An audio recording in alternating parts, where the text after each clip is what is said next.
गन्नौर विधानसभा से निर्दलीय प्रत्याशी देवेंद्र कादियान ने शुक्रवार को अपने जनसंपर्क अभियान में तेजी लाते हुए शाहपुर तगा, रसूलपुर, ग्यासपुर, उम्मेदगढ़, रामनगर समेत अन्य गांवों का तूफानी दौरा कर लोगों से अपने पक्ष में मतदान की अपील की। लोगों ने भी बड़े उत्साह के साथ निर्दलीय प्रत्याशी देवेंद्र कादियान का फूलमाला व पगड़ी पहनाकर गर्मजोशी से स्वागत किया और लोगों ने भारी बहुमत से जीत दिलाने का आश्वासन दिया। देवेंद्र कादियान ने जनसभा संबोधित करते हुए ग्रामीणों से कहा 5 अक्टूबर को 100% मतदान की अपील करते हुए कहा कि सालों बाद पहला मौका आया है जब कोई नेता नहीं बल्कि गन्नौर हलके की जनता विधायक बनेगी। ये चुनाव देवेंद्र कादियान नहीं गन्नौर की जनता अपनी टिकट पर चुनाव लड़ रही है। इस बार मौका चूक गए तो फिर 5 साल पछताना पड़ेगा। कांग्रेस वालों को मौका देख लिया के पास जाओ या भाई बीएसटी में उसके हमारे बुजुर्ग का पांव दबाओ, दो ही काम आएगा, तीसरा कोई काम नहीं। इसलिए आप सबसे निवेदन है, आप जो शक्ति सबको पता है आने वाली 5 तारीख को इलेक्शन है, चुनाव हो रहा है और पीछे हमारे गन्नौर में क्या क्या चीज़ें कैसी हुई, टिकटों का मामला भी आप सबके सामने है। उससे कोई भी आदमी अपरिचित नहीं है, सबको पता है। हम सब लोग, आप और हम लोग बीजेपी पार्टी में जुटे थे, बड़ी मेहनत की हमने। आप सबकी भी इच्छा थी, हमारे चाचा ताऊ बाबा बैठे हैं, इनकी भी इच्छा थी कि भाई देवेंद्र ने बहुत मेहनत करी है, इसको मौका मिलना चाहिए। और आप लोगों ने भी कोई कसर नहीं छोड़ी, सब एक साथ जुड़े हुए थे, चाहे लोकसभा चुनाव की बात हो, चाहे पिछले चुनाव की बात हो। लेकिन एंड टाइम पे कुछ ऐसा खेल हुआ, सबकी इच्छाएं, सबके दिल जो है वो तोड़ दिए गए।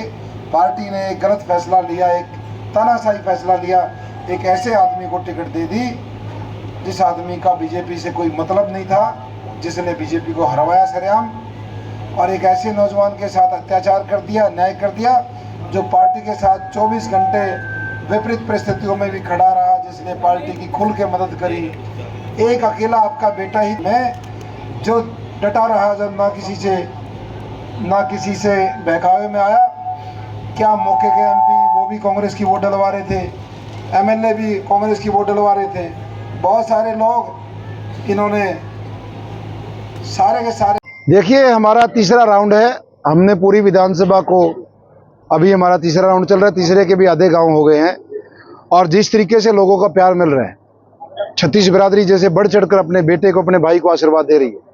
जैसे मैंने पहले कहा था, हरियाणा में सबसे ज्यादा मार्जिन से जीतने वाली सीट गन्नौर की होगी और एक इतिहास रचा जाएगा और बताया जाएगा इन राष्ट्रीय पार्टियों को जो टिकटों में ये गड़बड़ियां होती हैं, इनको भी इस चीज का सबक लगेगा कि भाई जो जीतने वाला कैंडिडेट है उनका ध्यान रखा जाए। और अब तो हम गन्नौर हल्के की 36 बिरादरी की टिकट पे चुनाव लड़ रहे हैं। मुझे ऐसा लगता है दोनों जो कांग्रेस और बीजेपी के प्रत्याशी, इन दोनों की जमानत जब्त होगी। किसान आंदोलन था, सबसे ज्यादा इस चंदा इस पूरे जिले में देवेंद्र कादियान ने दिया। किसान की कोई बिरादरी कौम नहीं होती, किसान एक हमारा देश का गौरव है। हर बिरादरी का आदमी किसानी करता है। गांव हमारा ग्रामीण क्षेत्र से ही हमारा देश जुड़ा हुआ है और जहां हम बैठे ये भी ग्रामीण है, सारे किसान भाई हैं। जो मजदूर करता है वो भी किसानी से जुड़ा है।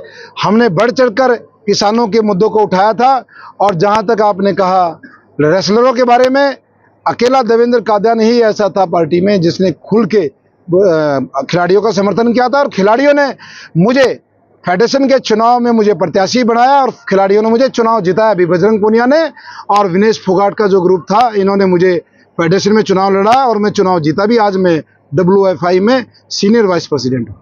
सबको बढ़ चढ़कर मतदान करना है। जो भी मतदाता हमारे बाहर रहते हैं उनको भी बुलाना है और रिकॉर्ड मतों से गन्नौर के बेटे को जिताना है।